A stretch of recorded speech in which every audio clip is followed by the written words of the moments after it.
अस्सलाम वालेकुम रहमतुल्लाहि व बरकातुहू। मोहतरम नाज़रीन, आज का जो वज़ीफ़ा है ये है रिज़्क़ में इज़ाफ़े का वज़ीफ़ा, यानी कि वज़ीफ़ा फ़ॉर मनी। ये मनी के लिए है, यानी कि इंशाअल्लाह ताला अगर आप ये वज़ीफ़ा करेंगे तो मेरे रब ने चाहा तो आपके पास पैसों की कमी नहीं होगी। और जो वज़ीफ़ा आज मैं आपको बताने जा रहा हूँ नहायत ही शॉर्ट सा वज़ीफ़ा है ये, जिसके हज़ारों लाखों क्या करोड़ों में भी आपको फ़ायदा हो सकता है।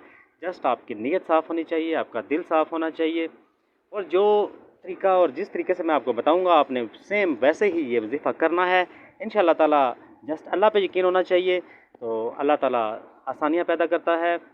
आपने क्या पढ़ना है ये पढ़ने का बताने से पहले सॉरी, मेरे वो फ्रेंड्स जो मेरे चैनल पर नए हैं वो प्लीज़ चैनल को सब्सक्राइब कर लीजिए और वीडियो को भी लाइक कर दीजिएगा।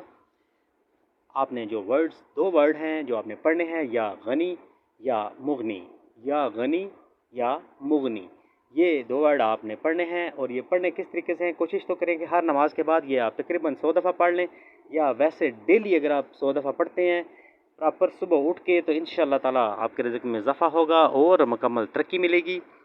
जस्ट आपने इसको आज़माना ज़रूर है, इंशाअल्लाह ताला आपको क्लियरली पता चलेगा इसका फ़ायदा। इंशाअल्लाह ताला नेक्स्ट वीडियो में मिलेंगे। अपना ख्याल रखिएगा। खुदा हाफिज़।